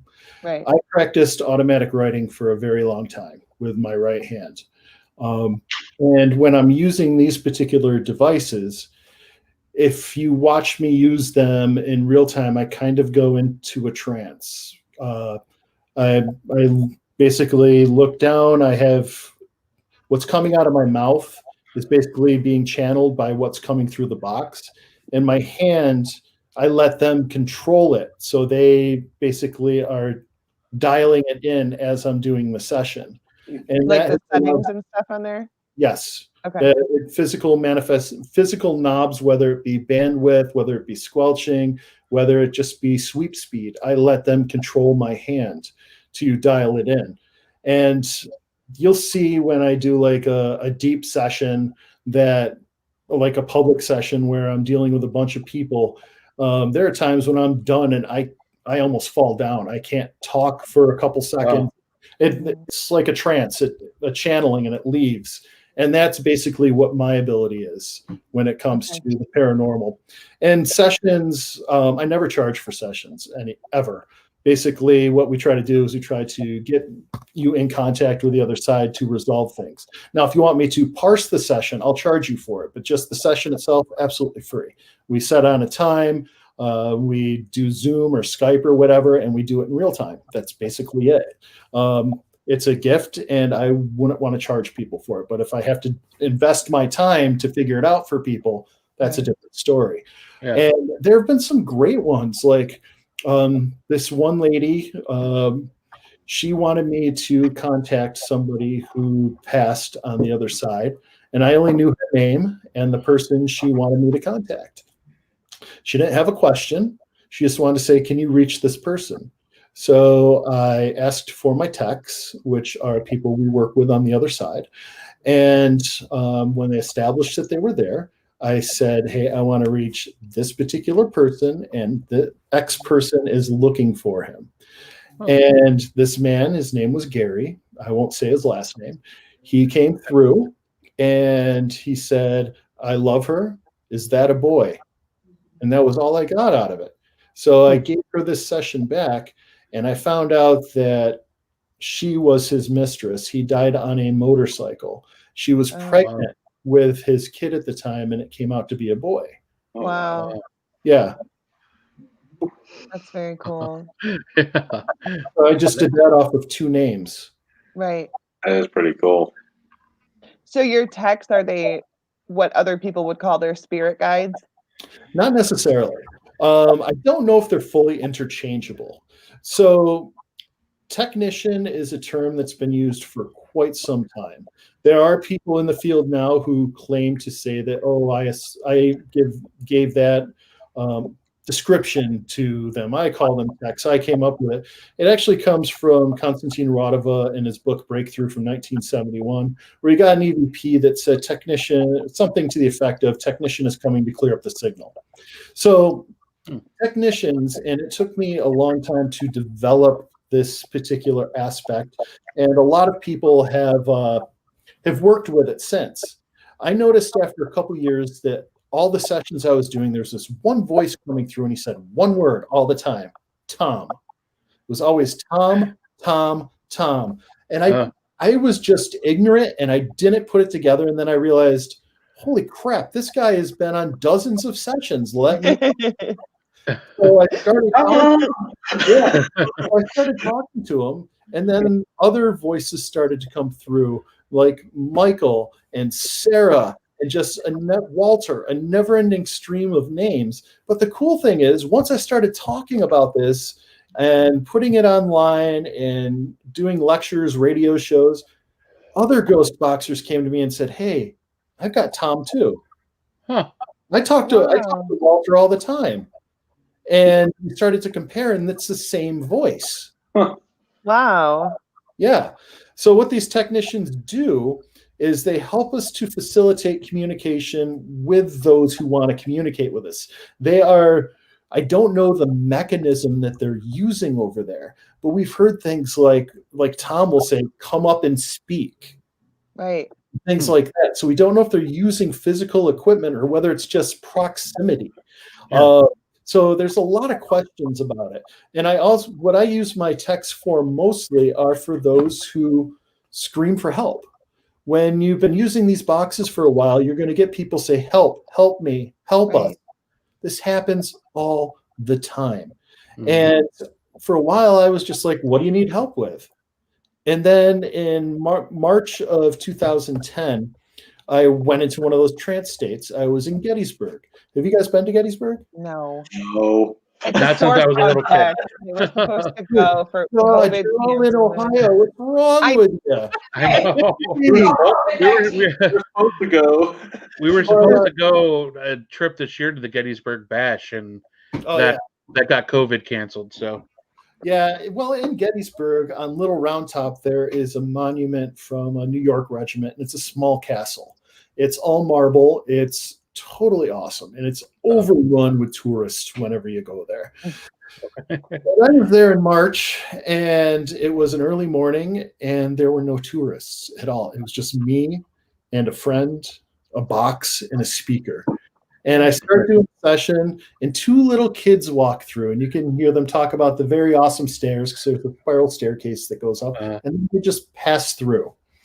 And the rest of the session, there was this kid asking for help, and a woman asking for help, and Tom, being my tech, talking to them directly. It was crystal clear, conversation level. There was no radio interference, and it's about a 2-minute session. And I get a few of these. I call them breakthrough sessions, named after Radova, where there is no radio. It is just you and spirit communication. Yeah, they're ultimately rare, but they provide you the most knowledge you can ever glean from the other side. And so I was doing this session, and this kid was, he said, "Don't leave us," and a couple of other things. And something just came over me, and I said, he asked for help. I'm like, "Are you stuck here?" And he said, "Yeah."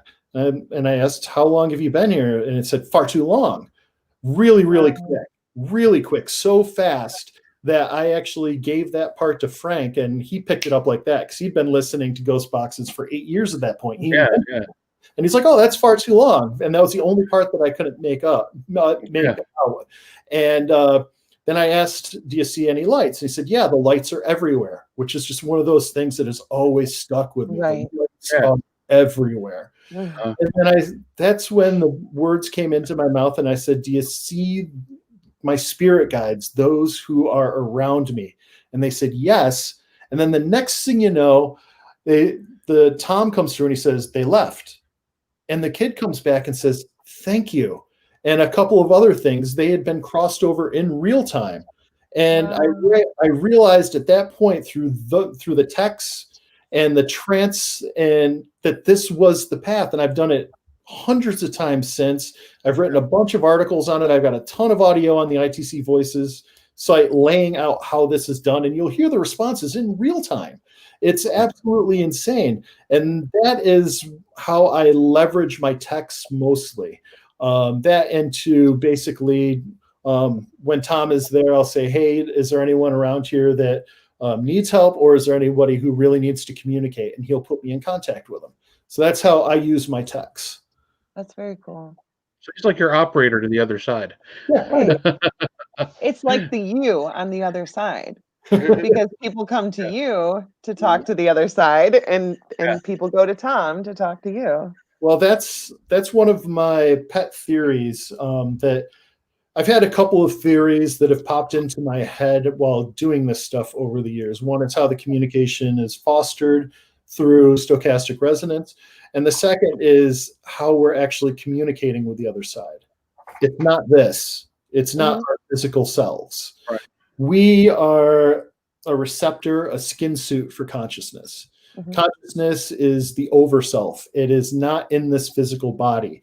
This body is used to process stimuli from the world, to relay it to the other side, and to take thoughts from the other side to bring out into the world to help other people, for you to experience stimulus and to help stimulate other people. So it can be thought, it can be emotion, it can be any of these things. That's what we're here for, to manufacture things, to create a different experience. That's why we're in this physical incarnation.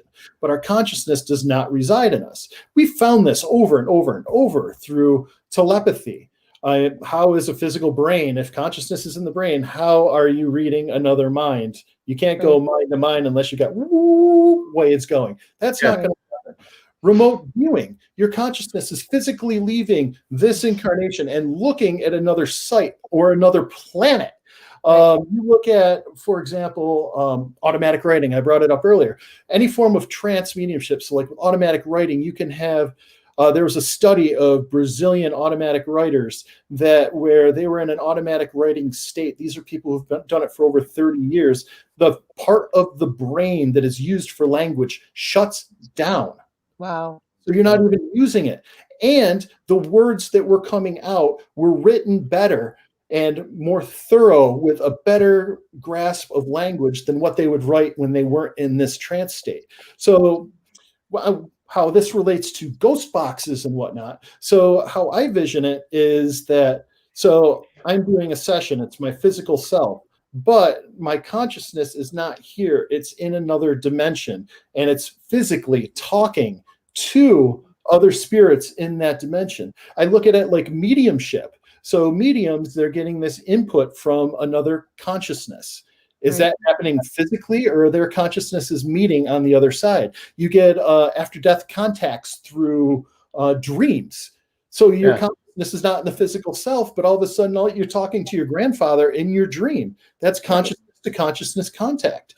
Right. So I think that when we're doing Ghost Box or EVP or anything like that, and we're asking after spirits to communicate with us, we are trying to create stimuli for the world and for our brains to understand, but the actual communication is happening in another dimension between consciousnesses. And so when you said that, Tom is just the other me, I think what's happening is Tom is working with my consciousness to help this body understand. And more importantly, when this body understands, it can teach and other people will learn. And we all have this gift in different ways. So you look at Nikola Tesla, for example, his whole theorem for free energy. He was walking down a beach, and all of a sudden in New Jersey, slammed right in the head with this image. He gets on his hands and knees, writes it out in the sand so he can get a physical image of it, the physical mechanism, so he won't forget it. Einstein had these visions pop into his head. You look at all of the mavens of literature and science. A lot of their thoughts have actually come just out of the blue. That's consciousness download from the other side for this body to understand. Mm-hmm. Sorry, that was a big download. No, that was awesome. These things are sent to the people who can handle them, the people who can make it go through, who can make it happen. Like, I don't know. I think it's fascinating. And I think that there's got to be some way, like I noticed when people come to the seminary, for example, it seems like anyone who has any sort of ability without any equipment, if somebody's psychic or whatever, I swear to God, they have like a beacon or something. Like their consciousness just like glows to all of the spirits in the building, and the people who are skeptic will have nothing happen to them.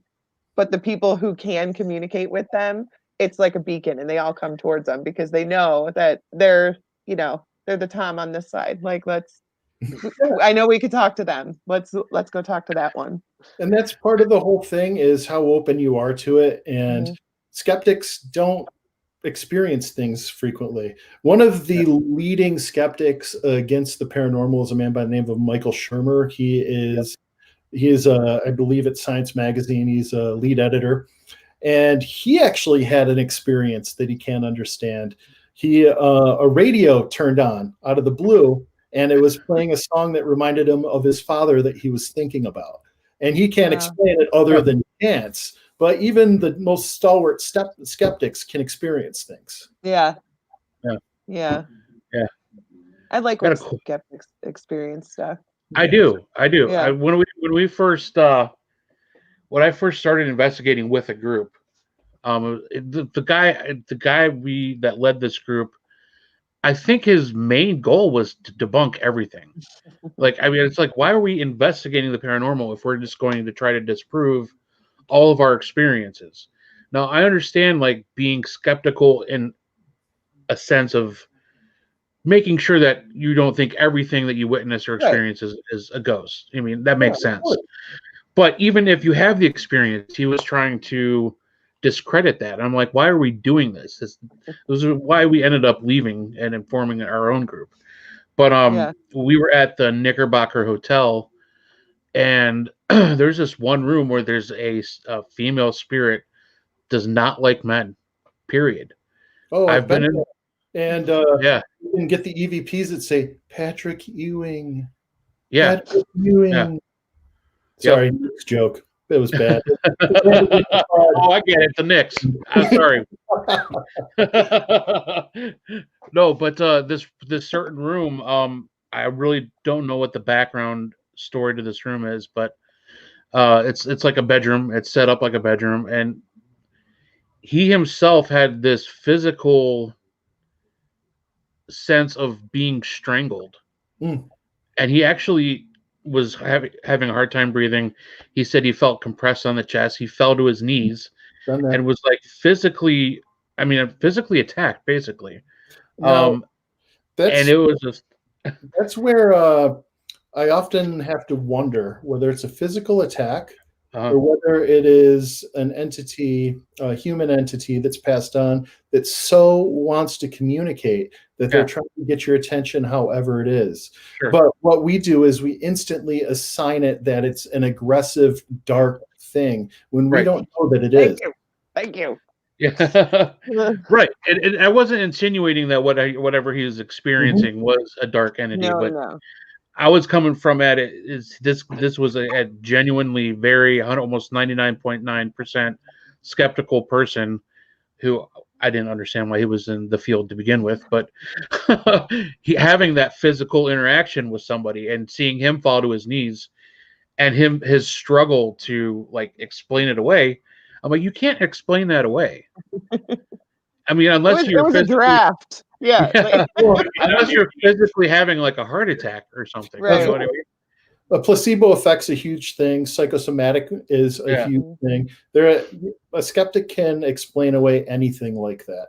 I mean, placebo effect, we can will ourselves into healing ourselves, taking a fake medication. It is a real effect. Yeah. We can will ourselves into sickness through psychosomatic. So pregnancy. Yeah. Did you hear about that lady? I haven't heard that one. What is that? It was a long time ago. I heard it when I was younger. It was one of the things that got me fascinated about the human brain. Like she wanted to be pregnant so bad. And so she kept thinking, I'm pregnant, I'm pregnant, I'm pregnant. Well, her body actually grew, like her belly grew in the shape of a pregnancy. And she was having like morning sickness and things like that. But there was no baby in there. It was just all in her brain. Yeah, so a skeptic can always say that it was psychosomatic and blow it off. There's always an explanation because what my wife is a scientist. So I'm well versed with the scientific method. And when you're dealing with the paranormal, obviously you want reproducibility. And reproducibility has to be reproduced within a certain set of factors, the protocol. So you want the paranormal on demand. That's never going to happen. You're dealing with tension. And that is why it will never be proven in a lab, and it will never be accepted science. The closest thing we've had in the United States is the Ryan Institute, which I'm sure you're familiar with. For those who aren't, the Ryan Institute was started by J.B. Ryan in 1928 through 30, somewhere around there. It was at the fledgling Duke University, and he was brought in to help on the psychology department. And he got interested in parapsychology, ESP, and psychokinesis. He coined the term parapsychology. He coined the term extrasensory perception. And the Ryan Institute ran right up until the early 1980s when they broke off from Duke permanently. And it's still next to the Duke campus, but it's no longer done on campus as part of the university. And that's where like the Zener cards and PK dice and everything were invented and used. And currently we have IONS, which is the Institute of Noetic Sciences, which was formed by the late astronaut Edgar Mitchell. And they're working on consciousness. And Dean Radin, Dr. Dean Radin is probably the country's most eminent parapsychologist, and he's running IONS. And if you people are not familiar with IONS, go to their website, download their ESP app so you can practice from time to time, and get involved with the consciousness projects. There's a lot of great research physically going on in laboratory settings, but you're never going to see something in a lab at the University of Michigan that says, hey, I'm looking for a ghost, because that would never be fun in a million years. Right. Yeah, absolutely. Let's see. That's very cool. Yeah, this is some deep stuff. I mean, I keep getting caught up in the conversation and I forget to look at the comments. I'm sorry. Right. And then there's that awkward pause while you're scrolling through to make sure you didn't miss somebody's question. But they're having their own discussion in there, so we're good. That's what usually happens too. They just start themselves. Right. Which is what I love about this show. Yeah. So while you're, let me tell you about something that's really cool since we're talking about consciousness. All right. So the reason I defined ITC as discarnate conscious entity that's trying to communicate with us is we never know who or what we're communicating with. A lot of people say ghosts. We don't know if it's a ghost. We can never ascribe that.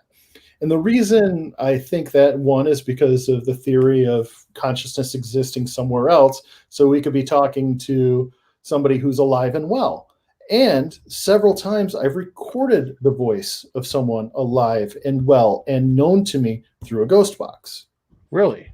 The first time it happened, this was back in 2010.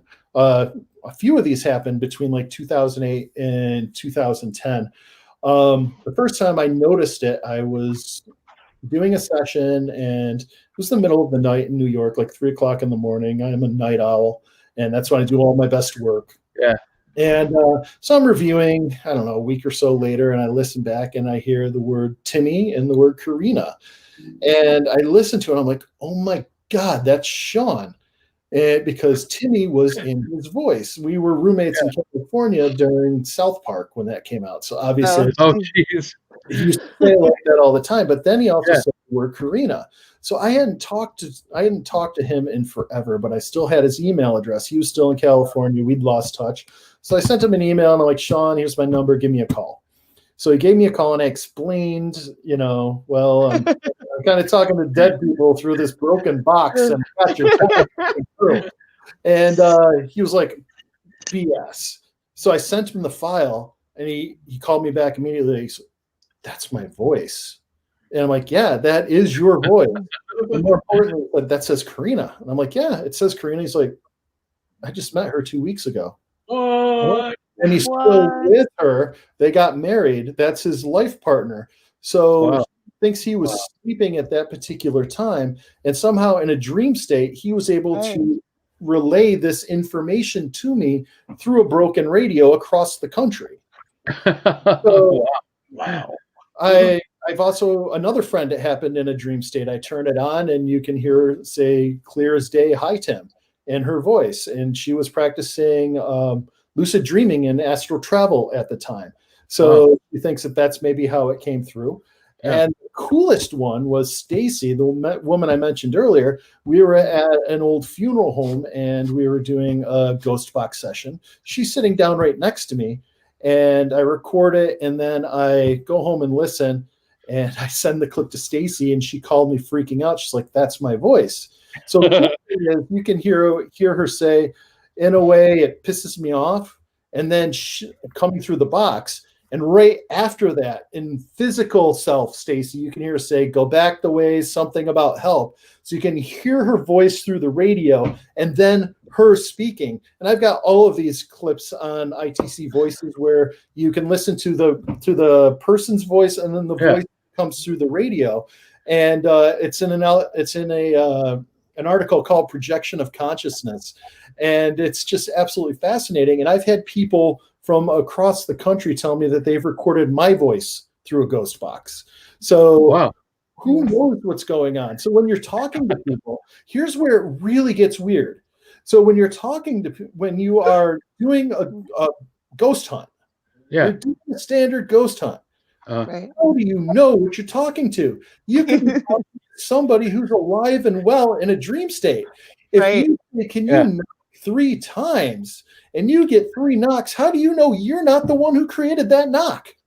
Yeah. Makes you rethink everything. It boils down to we still don't know what the hell we're doing. We don't know who or what we're talking to. We don't even have plausible theories on how the phenomena is happening. But we have recorded evidence that there is a phenomena that is happening, and that's the most important part. We know there's something going on. We just have no idea what the fuck it is. It's pretty, I mean, honestly though, every time I do an investigation, and I'll make some breakthrough like, oh, I never thought about this before. And then it just opens up like 40 more questions, so And that's the best part about any education. People are always like, oh, why would you go to college? Just work in a trade. The thing is, when you're taught to think and you're taught to amass different things into your own cogent thought, you're exposed to more things when you go to university. When you read things on your own, I've got entire libraries of paranormal books. I read all of this stuff. I listen to podcasts. I watch documentaries.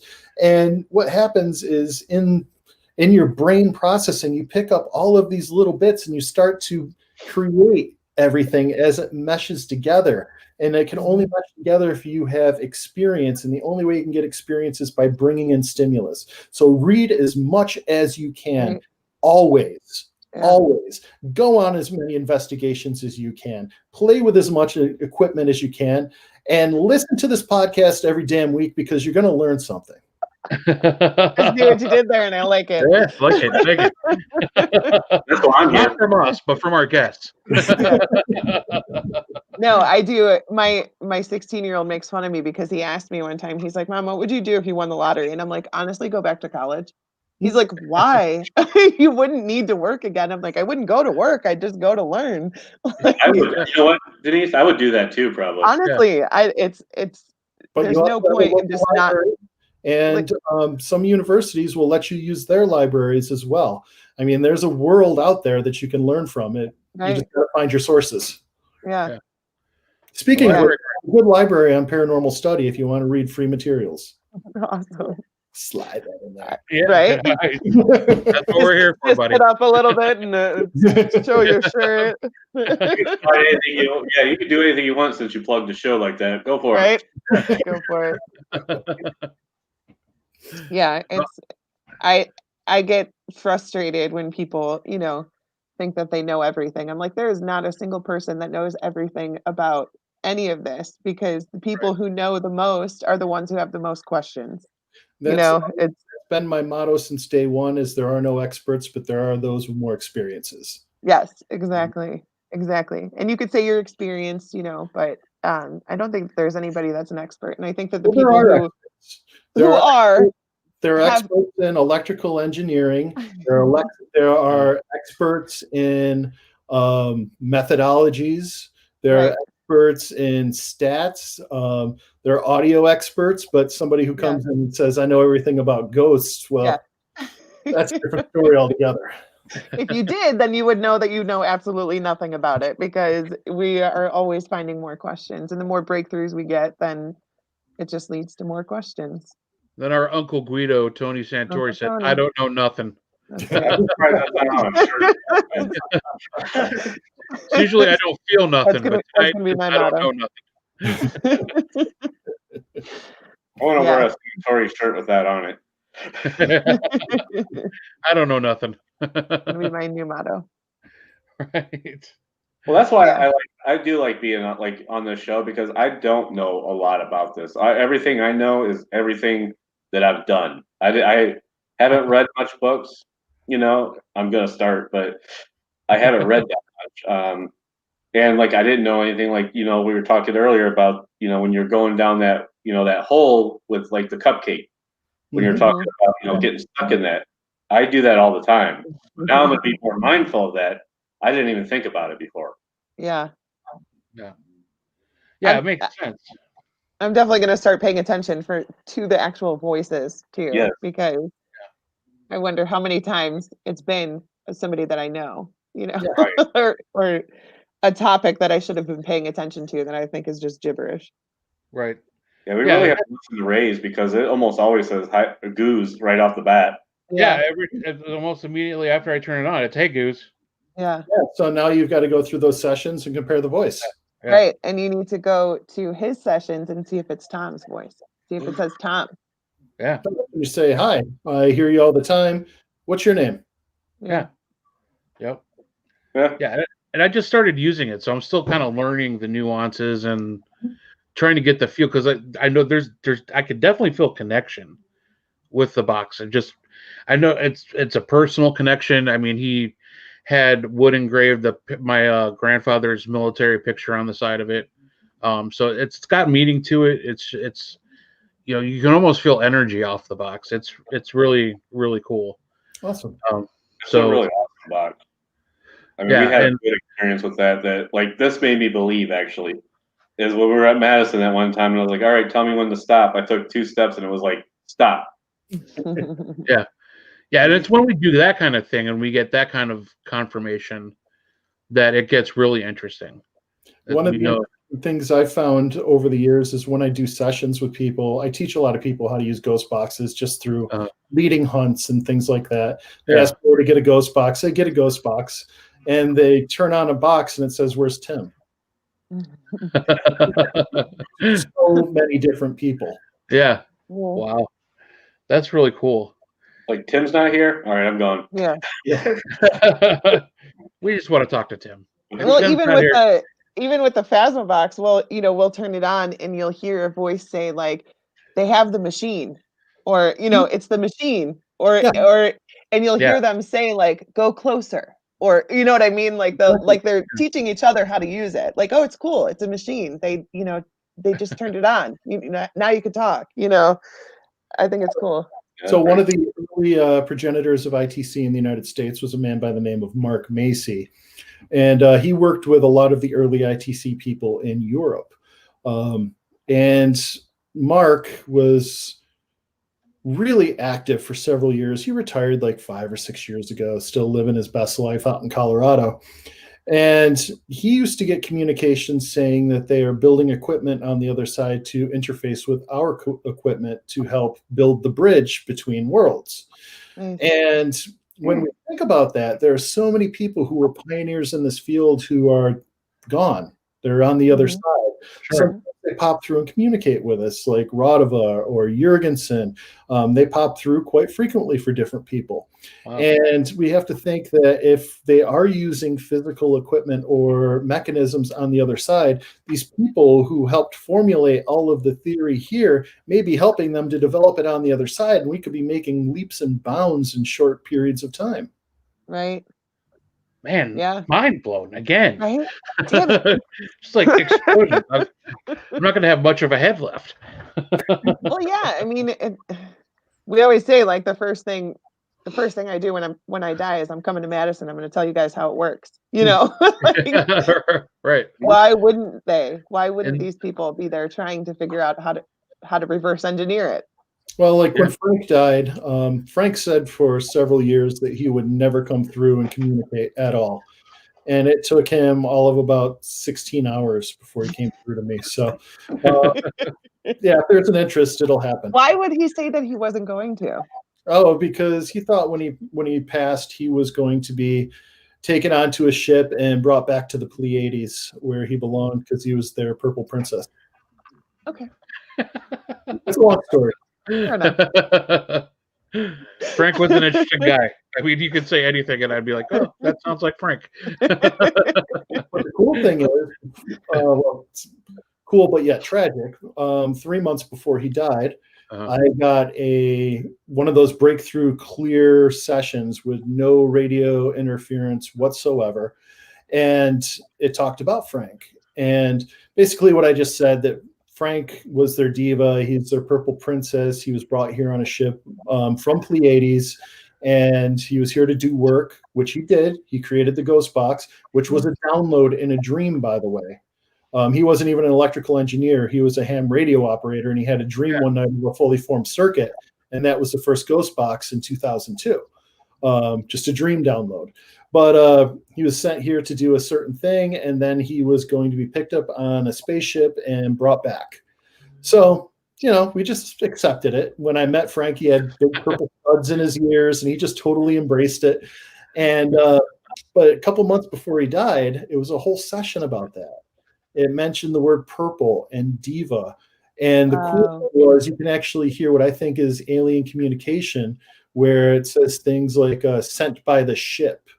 We brought diva to them. It says Pleiades, clear as day. Get out of here. But then I asked, why are you giving me messages for Frank? It's like, Frank goes up next. Depart. And this was a couple months before he died. So I sent him that clip, and he just laughed it off. He's like, I get that stuff all the time. But they basically said that they brought diva here. He was sent by the ship, and he's taking off soon. Yeah, he's next. Oh my gosh. That is nuts. That clip's on the site too, ITC Voices. Just use the search bar for aliens, and you'll hear it clear as day. Nice. Wow. I know what I'll be doing for the rest of the night after this conversation. Right? I need to sleep. Stop plugging your damn website. I'm never going to sleep. It's just got a bunch of great stuff on there. Nice. Yeah. Well, we're about 5 minutes to the end of the show, but so that's a good, perfect. I know that 2 hours went really quick. What's that? So it went by quick. Yeah, it did. So is there anything coming up that you would like to plug or promote? Any events you got coming up? Well, I mentioned the Old Mill in Dundee, which is a virtual event. That's going to be happening in in November, which is a good one because all the funds go towards restoring the mill. It's one of those charity things, which is really cool. And one that's really close to my heart is a Potographs for Pooches, which is going to be happening in March, hopefully. Potographs is something I've been blessed to be involved in. And what happens is a bunch of great paranormal speakers are assembled, and we give lectures all day long. Sometimes we do a ghost hunt. And all of the proceeds go to a local animal shelter of whatever town we're in. This time we're going to be in Houghton Lake, Michigan for the third time, but this one's going to be Parafest 2. It's massive. A lot of speakers are signed on. And we were giving to Silver Muzzle, which is a house that it's a whole house. They've senior dogs that no one can take care of. They take in basically, it's a convalescent home for senior dogs, and they have the whole first floor of the house. The owner's basement. So it's Silver Muzzle Cottage is a great charity, and all the Potographs money is going directly to them for the March event. And I think last time we raised like $12,000 for them. So if you feel COVID safe in March and want to come up to Houghton Lake for one of the first conferences of the year, please do. That's awesome. I love that. I love the Potographs fundraisers. Yeah, I'm gonna. That's one of my goals, is to come to one of those events or be a part of it somehow. I mean, if I'm just there's a spectator, whatever. It's just we've always rescued our animal. We've always had rescue animals. You know, we've never bought from a pet store. There's so many animal just loving pets that just need a home. Exactly. And just it's amazing. You know, we've always had great family. They're family members, and we found them in a time of need, and it feels great to give them a home and to bring them into your family, and that's just such a great cause. I love it. I know whether we were. I think we're looking at 2 or 3 Potographs for next year if everything can work out, and we're always looking for new locations. So if you have one in mind, just fire away. All right, we'll do. Did you guys hear that? Are they? It was one of those conscious idea things.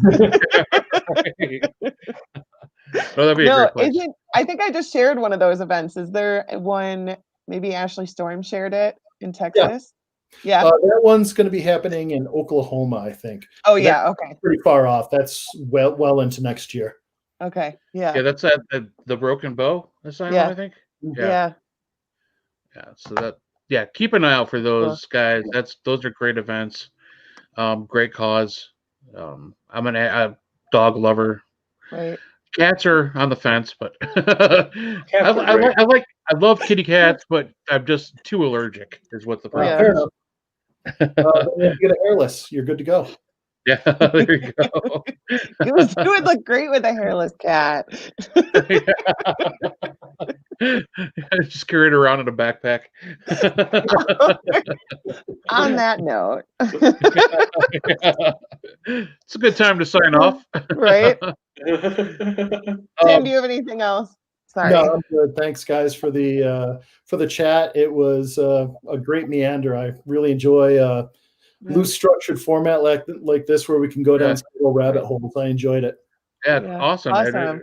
Really, I mean, you left me speechless on a couple of the subjects, and like, how do I even follow that up with another question? I'm too busy trying to wrap my. Well, that was my. I was like, well. Wow. And like, when we get off of here, where do I start? Like, there's so many things that I want to go and research now. So it's going to be fun. ITC Voices and ParanormalStudy.com. Right. I don't have to write that down. You don't have to get that on video. I love that he always forgets that we can replay the show. It's so cute. Right? Hey, I want to know what's going on. I can't find a pen. That's all right. I'll email it to you later, buddy. Right, we'll talk to you. All right. All right, guys. Thank you, Crypto Heads, for tuning in. Again, thank you so much, Tim, for joining us tonight. You're welcome. Thank you. Awesome show. Next week we are actually taking next week off. Have some family obligations, so we will not be on, or unless, like I said, If Denise and Heisenberg want to put something together, this is all of our show. You guys go ahead and do it. We'll talk about it later. We don't have to hash that out right here online. Right. We'll figure something out. We'll let you guys know. I'll let you guys know. But we have some awesome guests coming up for the rest of November, and we're starting on booking December. Look at me actually booking some guests ahead of time. So we will spook you later, crypto heads. You guys have a good weekend, and since I won't see you next week, have a great Halloween. My favorite time of year. Starts the whole holiday season off with a bang. So we'll see you guys later. All right, bye guys. Have a good night. That was a great show.